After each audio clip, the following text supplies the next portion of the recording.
Anime fans அனைவருக்கும் வணக்கம். So இன்றைக்கி நம்ம ஸ்டெல்லர் ட்ரான்ஸ்ஃபர்மேஷன் சீசன் 6 எபிசோட் 21 தான் பார்க்க போகிறோம். போன எபிசோட் எங்கே முடிஞ்சிருக்கோன்னா, அந்த ஒரு மேரேஜ் செலெக்ஷனில் நம்ம ஹீரோ தோத்துட்டான் அப்படின்னு அனௌன்ஸ் பண்ணியிருப்பாங்க. இப்போ அவனுக்கு பயங்கர கோவம் இல்லை. அவன் என்ன சொல்கிறான் அந்த பொண்ணுக்கிட்ட, இவனுங்க ஓப்பனாக நம்மளை கல்யாணம் பண்ணிக்க விட மாட்டானுங்க, நீ என் கூட வந்துரு அப்படிங்கிறான். அப்பங்காரனுக்கு எவ்வளோ கோவம் வரும். மனுஷன் ஒரு அட்டாக் தான் பண்ணுறான். நம்ம ஹீரோ டோட்டலாக வந்து பார்த்தீங்கன்னா அந்த பேலஸ் விட்டே வெளில போய் விழுந்துட்டான். இப்போ அந்த பொண்ணு இருக்கால, அவளுமே வந்து பின்னாடி ஓடலாம் அப்படின்னு பார்க்கும்பொழுது அவளையுமே சீல் பண்ணி வச்சிடறான். அதாவது ஸ்பேஸ் பேன் சொல்லுவாங்க. இவளால் இங்கேருந்து டெலிபோர்ட் ஆகி போக முடியாது. இப்போ நம்ம எம்பரர் கேட்குறாரு, ஏன்டா இதெல்லாம் டூ மச்சாக இருக்கே, உன் பொண்ணையே வந்து இந்த மாதிரி பிடிச்சி வைக்கிறியே, இது நல்லா இல்லை அப்படிங்கிறாரு. ஆனால் இந்த மனுஷன் என்ன சொல்கிறான், வேறு வழி இல்லை, நான் செஞ்சு தான் ஆகணும், இன்னைக்கு காட் கிங்கே வந்தாலும் சரி இவளை இங்கேருந்து கூட்டு போக முடியாது அப்படிங்கிறாரு. அது மட்டும் இல்லாமல் நம்ம ஹீரோவை அரெஸ்ட் பண்ணுறதுக்காக ஒரு ஆர்டரும் போடுறாரு. இப்போ இங்கே இருக்கவங்க எல்லாருக்குமே வந்து நம்ம ஹீரோ நல்லா தெரியும், என்னடா பண்ணுறதுன்னு சொல்லிட்டு வேறு வழி இல்லாமல் போகிறாங்க. ஏன்னா எம்பரரோட ஆர்டரை வந்து மதிக்காமல் இருக்க முடியாது, அது மிகப்பெரிய பிரச்சனையாயிடும். வேறு வழி இல்லாமல் இவங்களும் வெளியில் போகிறாங்க. போயிட்டு நம்ம ஹீரோ கிட்ட சொல்கிறாங்க, இங்கே பாரு, நீ வந்து எம்பரர்கிட்டே மிகப்பெரிய பிரச்சனை பண்ணிட்ட, ஒழுங்கு மரியாதை கூட வந்துரு, நாங்கள் வந்து உன்னை அரெஸ்ட் பண்ணணும் அப்படிங்கிறாங்க. அவன் அவ்வளோ சீக்கிரம் வந்துடுவானா? அது மட்டும் இல்லாமல் அவனோட 2 பிரதர்ஸ் இருக்காங்களே, இல்லை அவங்க தான் விட்டுருவாங்களா? எல்லாருமே சேர்ந்து முடியாது அப்படின்னு சொல்கிறாங்க. நம்ம ஹீரோ கேட்குறான், நீயே சொல்லு, உள்ளே நடந்தது வந்து நியாயமா, நீயே சொல்லு அப்படிங்கிறப்போ அவன் அதெல்லாம் கேட்குற மாதிரி இல்லை. ஏன்னா ஆர்டர் கொடுத்துட்டாங்க, நான் செஞ்சு தான் ஆகணும் அப்படிங்கிறான். இப்போ நம்ம ஹீரோக்கிட்டையும் ஆட்கள்லாம் இருக்காங்கல்ல, ஸோ எல்லாருமே சேர்ந்து என்ன பண்ணுறாங்க, இவங்க கிட்ட சண்டை போட்டு தடுக்கிறாங்க. இந்த சான்ஸை யூஸ் பண்ணி ஹீரோ என்ன பண்ணுறான், உள்ளுக்குள்ளே போகிறான்ப்பா. அவன் உள்ளுக்குள்ளே போகும்போதே பயங்கர கோவமாக தான் போகிறான், ஃபுல்லாக பவர் அப் பண்ணிட்டு தான் போகிறான். சுற்றி இருக்கவனுங்க பார்க்குறானுங்க, டேய் இவன் ஏன்டா உள்ளுக்குள்ளே வந்தான் அப்படிங்கிற மாதிரி பார்க்குறாங்க. அது மட்டும் இல்லாமல் இவனோட பவர் வந்து கிட்டத்தட்ட அந்த காட் கிங்கோட பவருக்கு ஈக்குவலாக இருக்குது. இவங்க என்ன யோசிக்கிறானுங்க, இவன் என்னடா எம்பரர்கிட்டே சண்டை போடலான்னு வந்திருக்கானா அப்படிங்கிற மாதிரி யோசிக்கிறானுங்க. அங்கே இருக்க ஒருத்தன் என்ன சொல்கிறான், வேணாண்டா திரும்ப போயிடு, இந்த 8 எம்பரருமே பயங்கர பவர்ஃபுல், தேவையில்ல, தயவு செஞ்சு போயிடு அப்படிங்கிறானுங்க.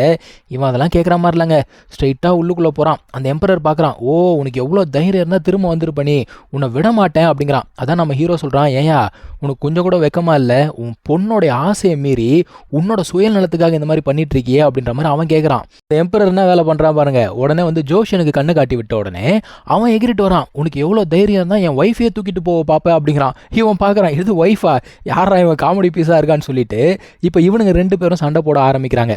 ஜோஷன் வந்து பார்த்தீங்கன்னா ஒரு பெரிய ஃபேமிலியிலேருந்து வந்திருக்கான். ஸோ அவங்ககிட்ட கண்டிப்பாக நிறைய ட்ரெஷர்ஸ் அப்படிங்கிறது இருக்கும். அது எல்லாத்தையும் யூஸ் பண்ணி சண்டை போட்டுட்டு இருக்கான். ஒரு கட்டத்தில் என்ன நடக்குது, இந்த ஜோஷன் வந்து லைட்டாக அடி வாங்குற மாதிரி தெரியுது. உடனே அவங்க அப்பா எழுந்துருவாரா. அசுரா காட் கிங் சொல்கிறார், எப்பா சின்ன பசங்க சண்டை போட்டிருக்காங்க, நீ பாட்டுக்கு உள்ளுக்குள்ளே போகிற, உனக்கு அது மிகப்பெரிய அவமானம் இல்லை, உட்காரு அப்படிங்கிறாரு. அந்த மனுஷனுக்கு வேறு வழி இல்லாமல் உட்காந்துட்டான். இப்போது இவன் என்ன பண்ணானா, இவன் கிளானோட ட்ரெஷர் எடுக்கிறான். யார்? ஜோஷன். நம்ம ஹீரோ வந்து பார்த்தீங்கன்னா ஒரு ஸ்பியர் ஒன்று எடுக்கிறான்ப்பா. அந்த ஸ்பியர் பயங்கர பவர்ஃபுல். அது என்ன பண்ணுதுன்னா, ஜோஷன் கிட்ட இருந்த 2 ட்ரெஷரையுமே உடைக்குது. நல்ல வேலை அப்பங்காரன் காப்பாற்றிட்டான், இல்லைனா இன்றைக்கி அவன் செத்தே போயிருப்பான். ஆனால் இந்த இடத்துல இன்னொரு விஷயம், நம்ம ஹீரோட பவரை மற்ற காட் கிங்ஸ் எல்லாம் நோட் பண்ணிட்டு இருக்காங்க. இது நம்ம ஹீரோக்கு நல்லது கிடையாது. இப்போது அவனுக்கு சரியான கோவம் வந்ததுங்க அந்த பையனோட அப்பனுக்கு.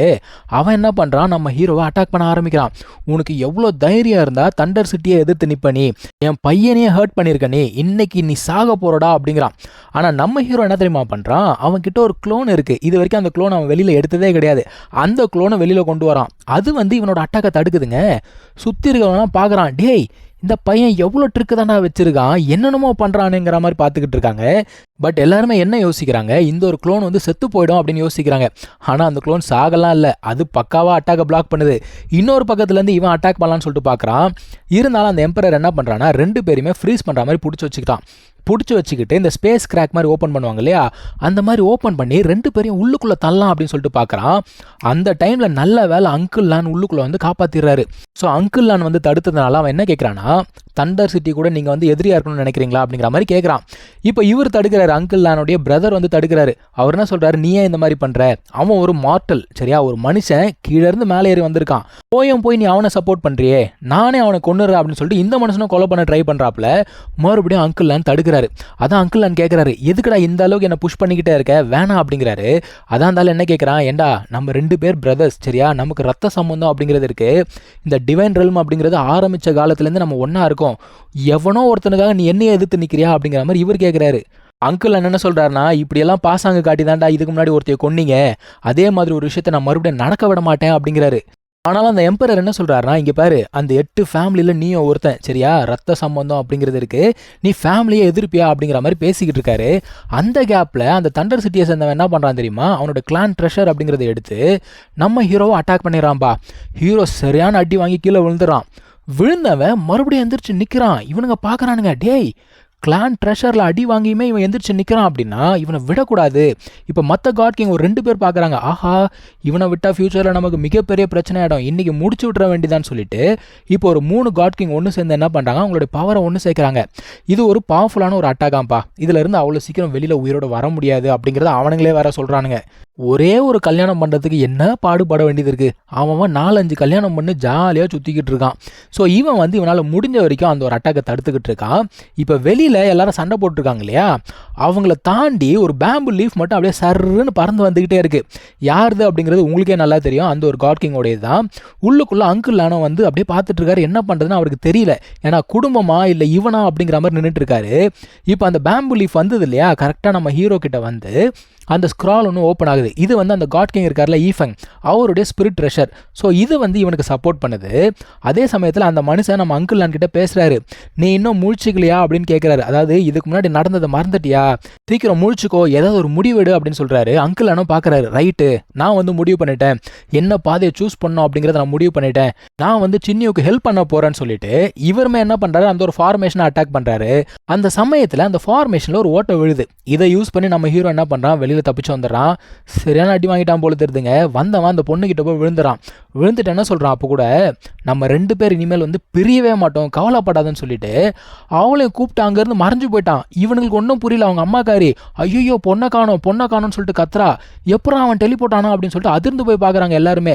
இந்த டீமன் காட் கிங்க வாயை வச்சுட்டு சும்மா இல்லாமல், அடடா வாட் அ ஷோ, நீங்கள்லாம் அவனை அண்டர் எஸ்டிமேட் பண்ணிட்டீங்கடா அப்படிங்கிறா. இப்போ இந்த மனுஷனும் போய் பார்க்குறான், எப்படி இவன் இந்த ஸ்பேஸ் பேனை மீறி போனான். ஏன்னா ஸ்பேஸ் பேன் போட்டால் டெலிபோர்ட் ஆக முடியாது.